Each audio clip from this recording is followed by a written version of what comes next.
Voilà, propagande na king, c'est un bon liboso na, sans bon rien du tout. Alors ceux qui oye awa na Londres au petit promesse, ok na France au petit promesse, ok na Belgique au petit promesse, ok na Canada au petit promesse. Mais tant que Moutaza a un niveau comme président, ngai na ko déléguer ba Jean nanga. C'est-à-dire que c'est pas pour ses parents, de faire que ceux qui sont na Canada et na rendez-vous na London, ça veut dire que Moutoumoko il faut couvrir événement au Canada. Ndenga na yebe na politique na koza libanda boko zenga, mais ndenga na yebe li pour na kopesa kilo ya promesse oyo lobi. Mais tant que on répond de muto yo ayaki bosolo la ki boko yebi na 4 émissions ni répondre lobi que oyeba neka na net. Osomona niveau ni yo dénigrer, niveau ni yo kititier na conférence ya bato bi to yeba neka na net. Au communauté que to yeba na net. Mais pourquoi pas tant que futur président ya Congo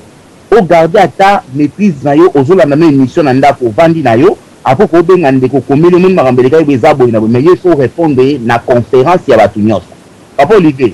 monigo ngai na yo kaka ba makambo ba combattre ba sala ba résistant ba salaka mais yo sabino clairement présent et na benga ku révérend Moka ndapenda franchement nga na vala ba mona ngate na o douter na o fort ou makambo zo sala eza nango boyoka na ndenge na bino ko bo faire souffrir ba congolais parce que une mission oyo yemoka lobaki ngo besi ko meka ko chat fichier ya liboso oyo ya lobaki aloba na bande video nga na ya na ba YouTube et Kabila mutaboma musée donc ça veut dire kanambe aboma musée aloba yango peigner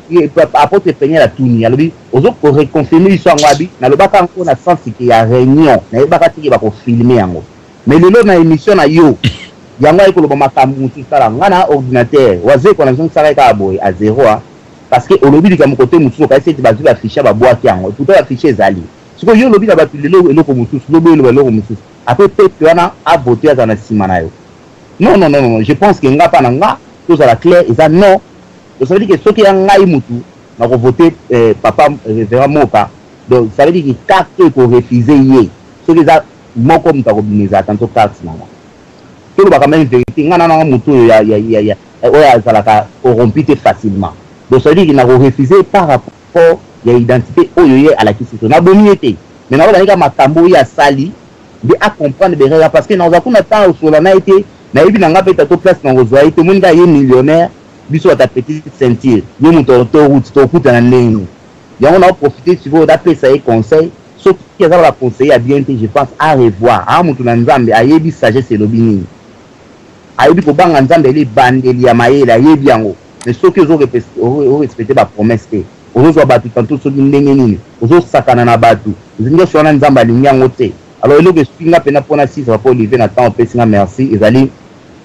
ba dessin oyo esalami na conférence na linyango ata mokeki c'est-à-dire ata biso na tosola na ba radio na mona eloko esalami te ça veut dire que akolate eza bassesse po ekokoma tanto mwa moke ingire pona papa na biso mais na lobi ezali penza biloko moko ya ekoka kosama pa na ete moto azolinga prétendre ke na kokoma oso comprendre makambo to alobi nga pena na bimi na nga na émission na bi pena ke na ndimi na nga eloko moko te soki paka zamam o papa Isaac o papa Olivier papa DSV bokondima yango etali bino nga na kenda kolala te na makambo eza motu te na te défler na ndimi na nga rien et boto papa na zonction maloba et nous a déception merci mingi papa Isaac, merci papa Roger, bande konyoso papa DSP bisika nyos pozali nga na reçu ki cette émission na roloba tant mususu komi kitisa ezalaka malamu e nakanisa ke soki toza koluka kokene misika na ba carrière na biso komi kitisa koloba ta pardon ya pamba ezalaka malamu et je pense que les sons oyo ba politiciens na biso mingi ba barangote qu'à un moment donné, tu peux dire à ton frère, Naza désolé, Nina Salaki Omabe, Naza désolé, Nalilobo Nabimisaki, mais on a la zone de Moussala, Ezali Kolekawana. Et je pense que, surtout les politiciens, travaillera toujours dans inconnu, visage inconnu. Le kolaka batu internet, le kolaka batu yebité. Donc, il faut qu'on y ait n'engeni ya solo là, dans visage inconnu. Parce que bangonde mtu ba votaka bangonde mtu ba yoka radio li solo bango nde bamemaka biso bisika tolingi kokende. Vraiment pour la suki wana na remercier DSP pour l'équipe technique. Rendez-vous vendredi prochain na sepeli na format o mingi 1 heure na invité 1 heure to solo là parce que tant musuko fanda pe na invité mingi roma ko se répéter et ça réalité format o to tala ce qui te maintenir en chaque vendredi donc to solo une invité 1 heure ami balé biso na biso to analyser parce que biso pe to za ba bololete to za pe na moi mayele to ko ipe ko bakisa pierre na édifice to ce qui wana vraiment pour la mukula lelo à vendredi prochain. Merci Nzamba Pamolabino bisika nyos boza.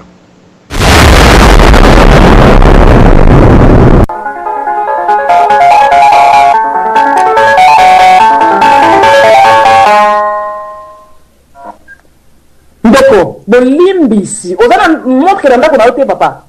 mais radio du soleil ali branché mais oui biki yango pine na fande la ka awa na kati ndako nanga masuwa kitoko mais ka ko ndi mama ndi mera ngai radio du soleil zana top mon côté